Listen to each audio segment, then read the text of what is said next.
De Bethphagée au calvaire, de la gloire à la croix, du dimanche des rameaux au vendredi saint. Chaque année, Jérusalem revit les derniers jours de la vie terrestre de Jésus, aux heures et sur les lieux où tout est arrivé. La messe du dimanche des rameaux et la procession autour de l'édicule qui abrite le tombeau vide du Christ ouvrent les célébrations de Pâques. Ces célébrations continuent avec la grande procession allant du mont des Oliviers à la vieille ville, en mémoire de l'entrée solennelle à Jérusalem. Lors des premiers jours de la semaine, le chant de la Passion résonne dans la plupart des sanctuaires et la dévotion populaire se manifeste par des gestes tels que la vénération de la colonne de la flagellation. Dans la basilique du Saint-Sépulcre a lieu ensuite lors du jeudi saint la messe pontificale avec le lavement des pieds et la bénédiction des huiles saintes lors d'une célébration tôt le matin présidée par le patriarche latin de Jérusalem. Le même jour, les franciscains vont en pèlerinage au Cénacle et dans la soirée, les fidèles font mémoire de l'agonie de Jésus à Gethsémani lors de l'heure sainte avant de se rendre en procession au sanctuaire de Saint-Pierre en Gallicante pour revivre la nuit de la Passion. Le vendredi saint, les rues de la vieille ville sont envahies par les pèlerins qui, le long de la Via Dolorosa, retracent le chemin de croix du Christ. Les fidèles font ensuite mémoire de la mort du Christ le vendredi soir, lors d'une procession appelée les funérailles du Christ, dans l'attente du samedi de la résurrection. Ainsi retraçons-nous la Semaine Sainte en 2015 à travers des images, des chants, des témoignages et les gestes de ceux qui vivent ici ou qui ont choisi de venir en pèlerin dans la ville sainte lors de cette semaine qui constitue le cœur de la foi chrétienne.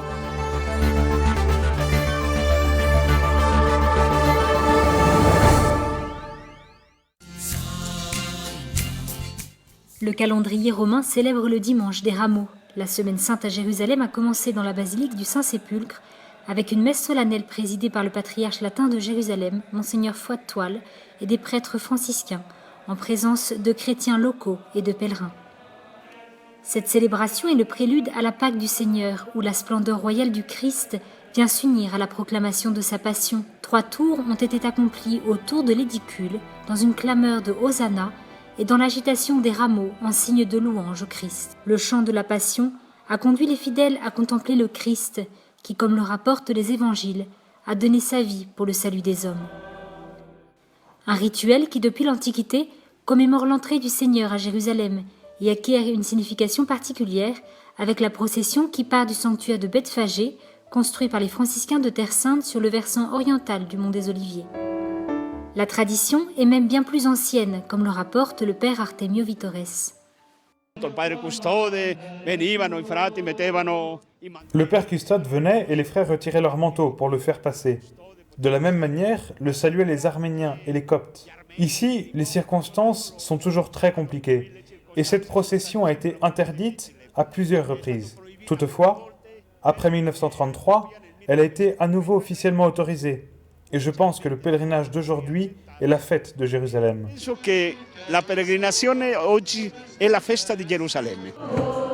C'est une fête qui attire beaucoup. Nous entendons des chants dans différentes langues, mais il y a une phrase commune qui revient « Hosanna au fils de David ».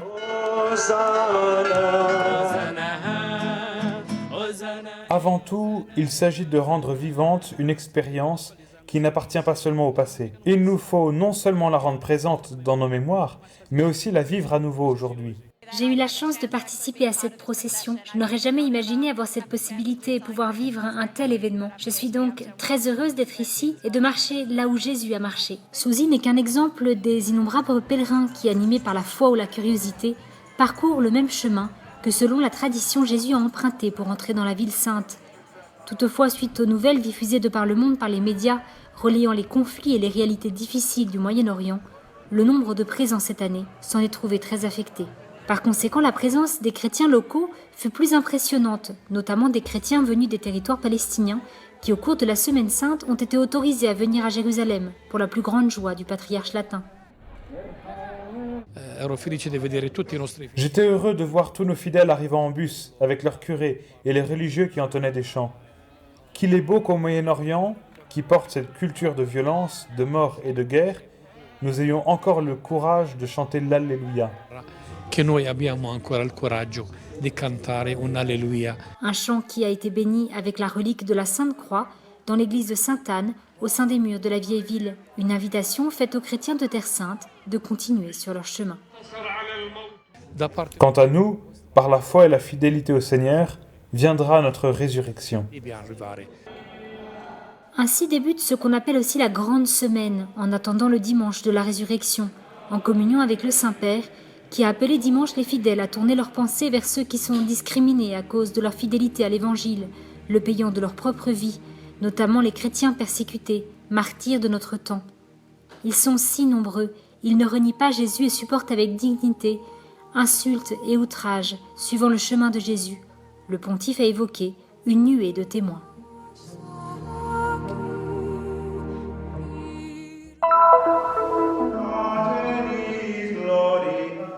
Mercredi saint, comme chaque année, la chapelle franciscaine du Saint-Sacrement dans la basilique du Saint-Sépulcre accueille le rite de la vénération de la colonne de la flagellation.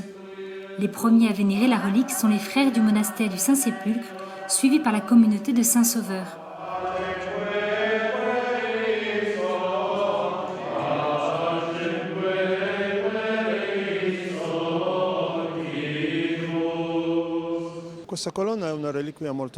Cette colonne est une relique très précieuse. Nous avons des témoignages qui remontent à l'année 333. Un anonyme de Bordeaux dit avoir vu la colonne de la flagellation sur le mont Sion, au Cénacle.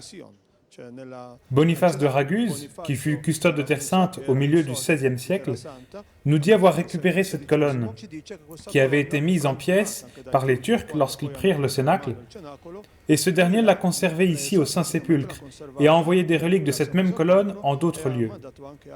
Nous savons par exemple qu'un morceau constitue une célèbre relique à Saint-Praxède de Rome. À la veille du Triduum pascal, l'humble prière des frères est accompagnée par l'hymne Salve columna nobilis, qui raconte comment le sang innocent d'Abel a trouvé son plein accomplissement dans le sang du Christ qui a racheté le monde. Il ne s'agit pas simplement d'un vestige historique de l'événement de la flagellation, mais aussi d'un signe théologique et spirituel. Tel en est le sens le plus profond. En vénérant cette colonne, nous nous identifions au mystère même de la souffrance du Christ pour nous, avant la Passion, pendant le supplice atroce de la flagellation. La vénération de la colonne, laquelle se trouve dans la chapelle dédiée également à l'apparition de Jésus ressuscité à sa mère, un épisode que nous ne trouvons pas dans les évangiles, continue toute la journée avec l'arrivée de pèlerins et de chrétiens de Terre Sainte. Parmi eux se trouvent aussi quelques très jeunes élèves de Jérusalem. Je m'appelle Lourdes, je suis de l'école de Saint-Joseph de Jérusalem. Nous sommes venus au Saint-Sépulcre pour visiter la chapelle du Saint-Sacrement et voir la pierre sur laquelle a été flagellé Jésus-Christ pour nous.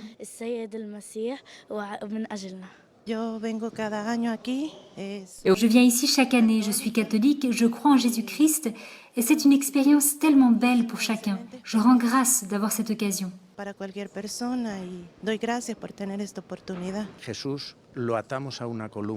Nous attachons Jésus à une colonne, malgré son innocence. Je vois dans cette colonne les idoles de ce monde, qui sont l'argent, le sexe, la luxure. Je crois que le Seigneur se détache de cette colonne terrestre à laquelle nous sommes assujettis. Nous l'attachons et il nous détache, afin que nous puissions regarder vers le ciel, vers sa résurrection.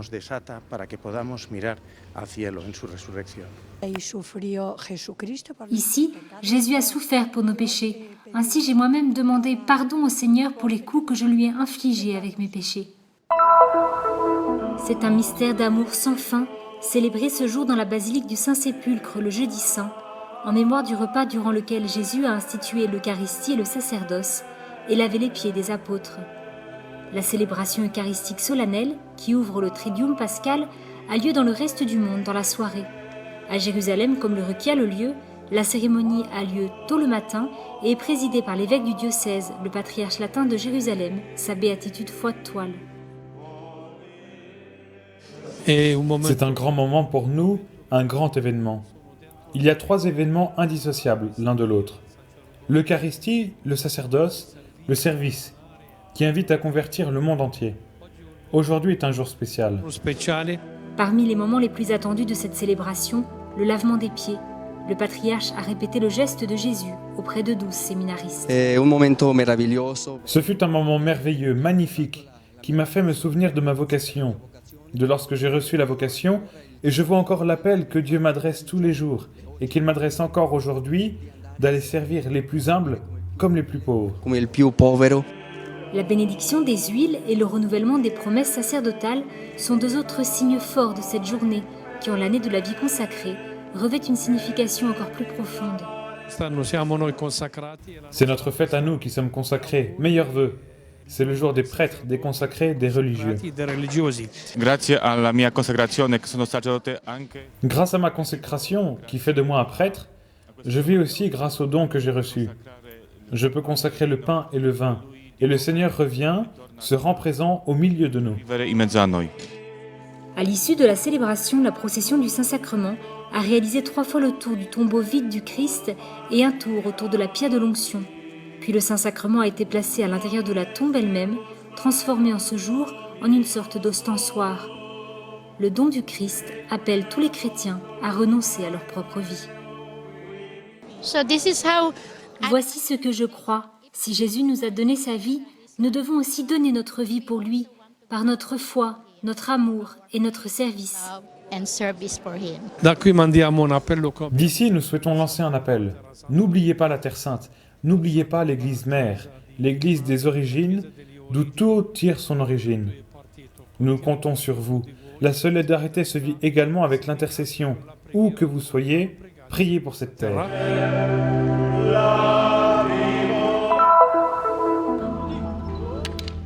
Dans l'après-midi du jeudi saint, les frères franciscains de la custodie de Terre Sainte, guidés par le custode, le père Pier Battista Pizzaballa, marchent en pèlerinage du couvent de Saint-Sauveur jusqu'au Mont Sillon.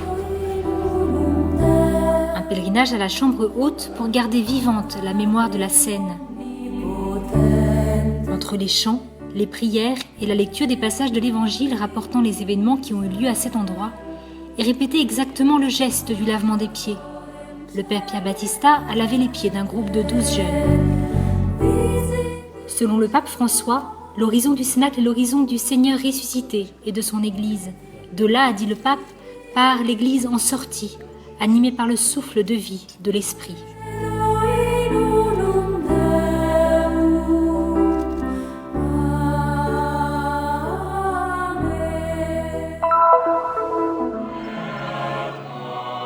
Amour et souffrance ne font plus qu'un en cette nuit du jeudi saint. Une nuit durant laquelle, dans le jardin sacré de Gethsémani, il se respire encore aujourd'hui la même ambiance que celle de cette nuit du 13 de Nissan de l'année 30.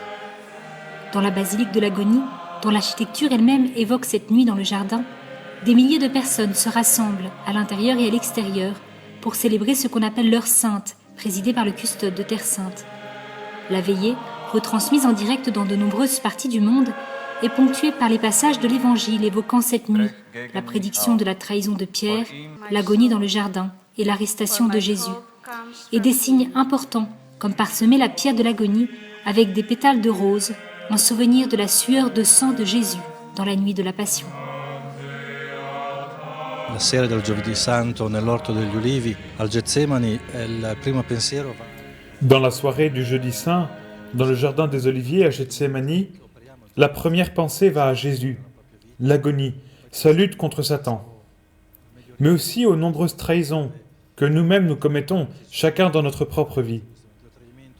Je pense aussi au Moyen-Orient, ce Moyen-Orient où il y a tant de trahisons actuellement. La trahison du respect de la personne humaine, la trahison de la dignité, la trahison des valeurs de È il momento in justice. cui non si può capire, ma si può solo consegnare tutto questo nelle mani di Dio, nella persona di Gesù. Le chemin de Jésus après son arrestation jusqu'à la maison du grand prêtre Caïphe est parcouru par les pèlerins lors d'une longue retraite au flambeau animée par les paroisses locales et vient ainsi de Gethsémani jusqu'au sanctuaire de Saint-Pierre en Gallicante, illuminé la nuit de Jérusalem. L'Église, tenue par les pères assomptionnistes, fait mémoire de la triple trahison de Pierre consommée lors du jeudi saint. Je suis très heureuse de faire ce qu'a fait Jésus-Christ. C'est une expérience si forte de souffrir et de faire ce même chemin qu'il a parcouru. I'm praying for all the Je prie pour toute la souffrance qu'il a traversée et que nous vivons maintenant. Car d'une certaine manière, nous vivons cette même souffrance. C'est ce qui rend cette célébration si spéciale. I think this is what makes this ceremony special.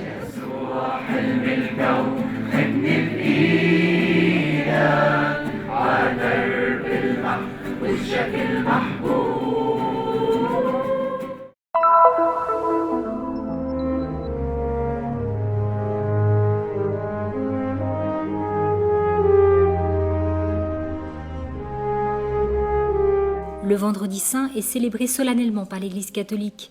Un des points forts de cette manifestation de foi est la Via Crucis. Les 14 stations représentent les épisodes les plus marquants de la passion et de la mort du Christ. Le chemin de croix a été pendant des siècles une forme de dévotion profondément enracinée dans le peuple chrétien et continue encore aujourd'hui.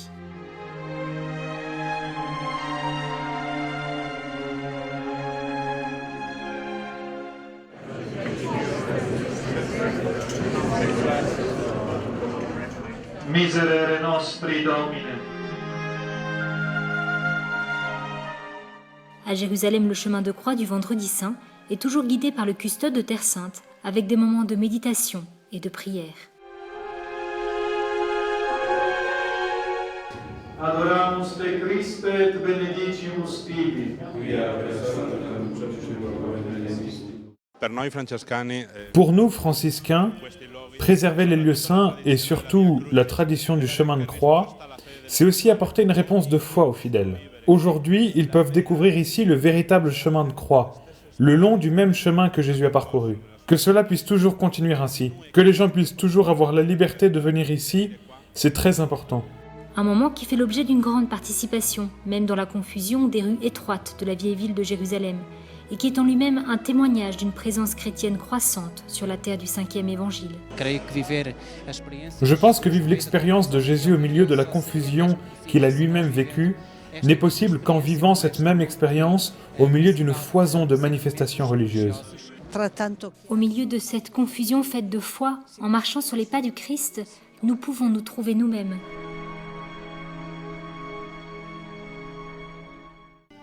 L'arrêt lors de chaque station, une pause, une méditation, à genoux pour prier, fait que toute la confusion tout autour devient juste un détail dans ce mystère du Christ qui se donne pour amour de l'homme, comme le rapportent les évangélistes.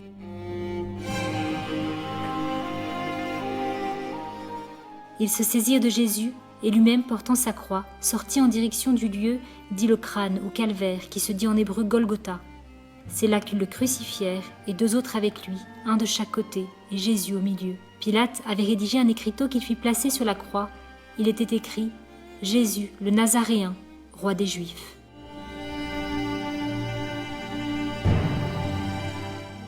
Benedicat vos omnipotens Deus, Pater et Filius et Spiritus Sanctus.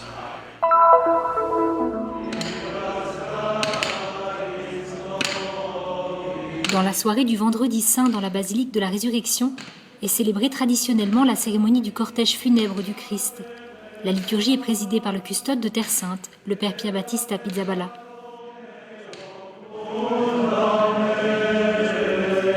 Dans la chapelle du Calvaire est proclamé dans différentes langues l'évangile qui rapporte la passion du Seigneur. Sorti en direction du lieu dit le crâne du Calvaire, en hébreu Golgotha. Vient ensuite le rite symbolique de la déposition du Christ de la croix, dans une atmosphère de prière et de recueillement.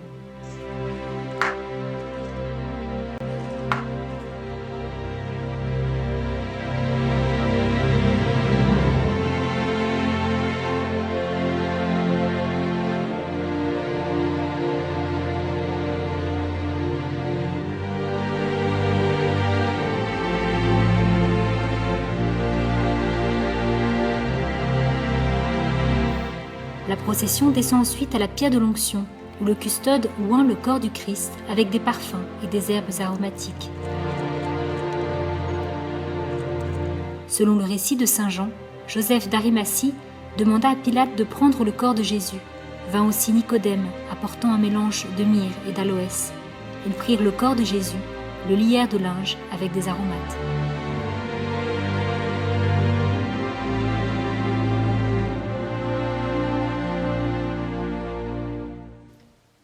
À l'endroit où Jésus avait été crucifié, il y avait un jardin, et dans ce jardin, un tombeau neuf. C'est là qu'ils déposèrent Jésus.